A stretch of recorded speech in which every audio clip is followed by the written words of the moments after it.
Hey Magic the Gathering fans, Matt here from Total MTG, and today I've got another Modern Horizons video for you, following on from my best commons for Limited. Now I'm going to give you my best uncommons that I think are playable from Modern Horizons. Now some of these cards won't be going into tier 1 decks, because after looking at the uncommons, I mean it's a good thing and a bad thing. The highest price of uncommon that I found I think was about $1.50.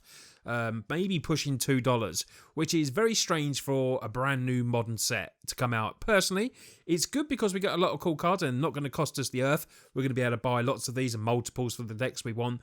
But they might, they might go into tier 2 decks, tier 3, possibly. But they might be, sideboardable in some, definitely in some tier 1 decks. But they're going to be put in some decks and we're going to be playing them. We're going to have fun with them no matter what. So let's take a look at my top 8 uncommon playable and Modern Horizon cards. So the first card we're looking at is Watcher for Tomorrow. Now, personally, I think the art is amazing on this card. I think it's absolutely brilliant. We get a 2/1 human wizard for 1 and a blue, and it has Hideaway on a creature. This creature enters the battlefield tapped. When it does, look at the top 4 cards of your library, exile 1 face down, then put the rest on the bottom of your library. When Watcher for Tomorrow leaves the battlefield, you may put that exile card into its owner's hand.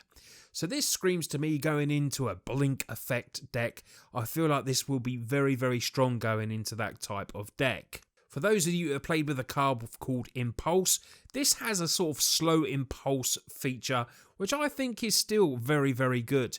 Now imagine blinking this, or maybe putting it in some kind of fun Panharmonicon deck. Now that would be really, really cool. Is that, there's not a tier 1 blink deck as far as I know. I could be wrong. If I am, shoot me down now and let me know in the chat. But I think, blue, white, blinking is a very, very fun deck and can definitely catch opponents off guard.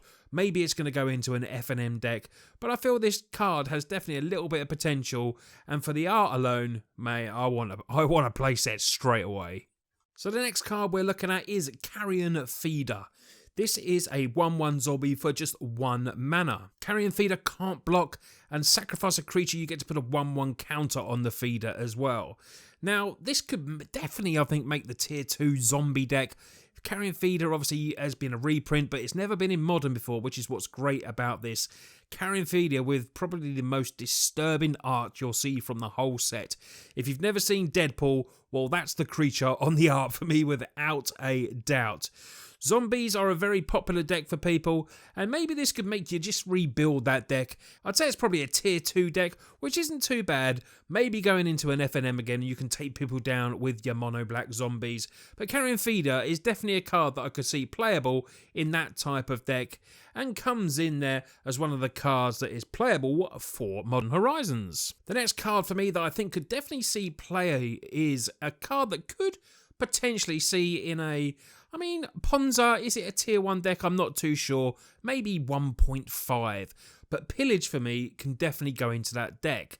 Stone Rain, you could probably play Stone Rain as well, but Stone Rain may be pushed aside by Pillage, because not only does it destroy target land, it also destroys target artifact, which I think is very, very, very strong. We've not really, I thought Wizards said they weren't going to print any more 3 mana land destructions, but they've done it with Pillage. This has come out, and I think this is a very, very strong card. Like I said, I could see this going into land destruction decks, Ponza.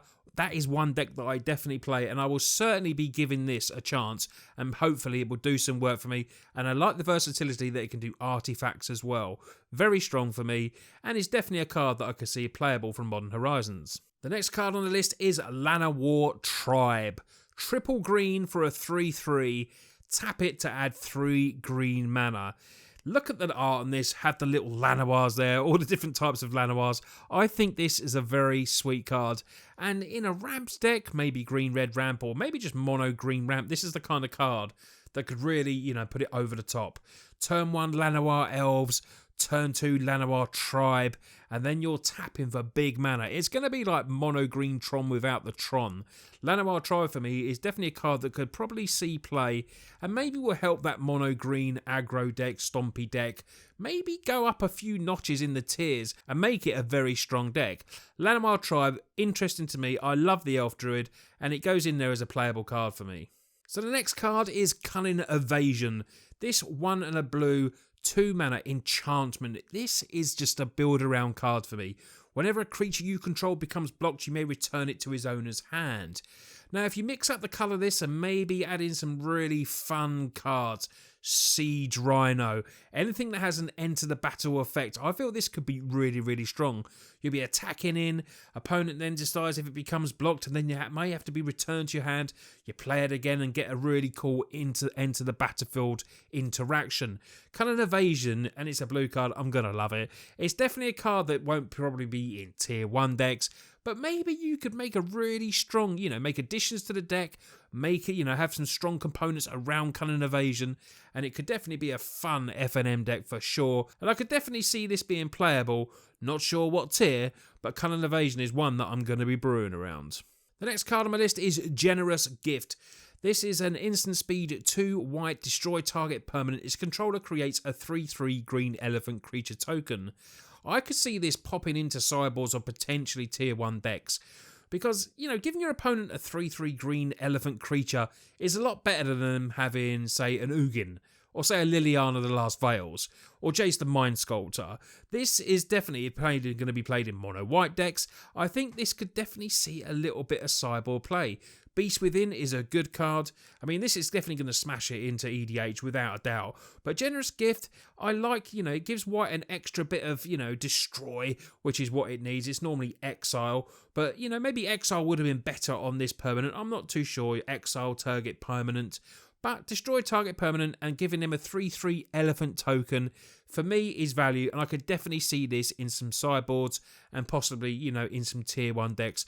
Because like I said, getting rid of something like Khan, I'd rather give them an elephant any day of the week. So we're down to the final 2 cards now, and this one, the second to last one, is probably, I think it's the most expensive uncommon in the set, and it's Battle Screech. 2 double white, sorcery speed, create 2 1/1 white bird tokens with flying, has flashback, tap 3 untap white creatures you control, and then you get another 2 1/1 birds. Now, Lingering Souls is obviously a very, very tier 1 played card without a doubt. Battle Screech costs us that 1 extra mana, but when you have to flashback or pay for the Lingering Souls again, it does cost 1 and a black. So it's slightly, I know it fits on theme with the colours obviously that play that sort of deck, but Battle Screech to me, potentially, it's costing 1 less mana, but you do have to tap 3 untapped white creatures.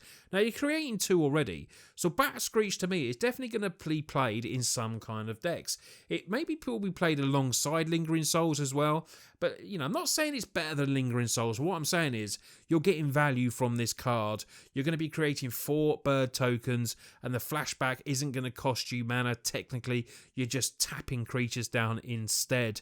I like Battle Screech. I can see why it's, at the lofty heights of nearly $2, but Battle Screech for me is definitely playable in Modern, and I think it will see some play.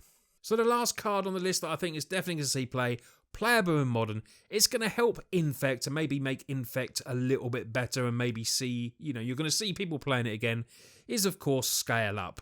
Scale Up, a big talked around card, 1 green mana sorcery, until end of turn target creature you control becomes a green worm, base power and toughness of 6/4, and it won't lose Infect as well. It will become a 6/4 with Infect.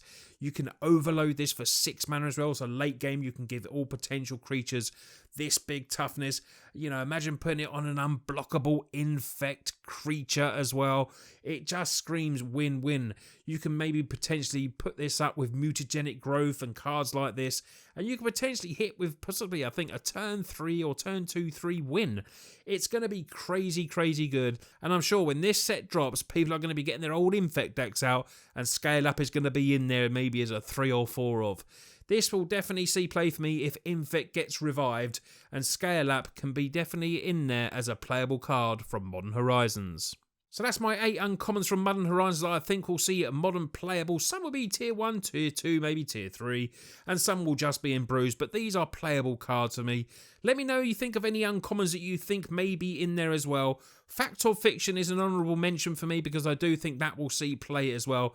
But I didn't put it in this A, but I do think Fact or Fiction, maybe in some, blue-white control decks, even, maybe as a 1 of or a 2 of, it's a great card and can definitely see play as well. So that gets an honorary mention for me.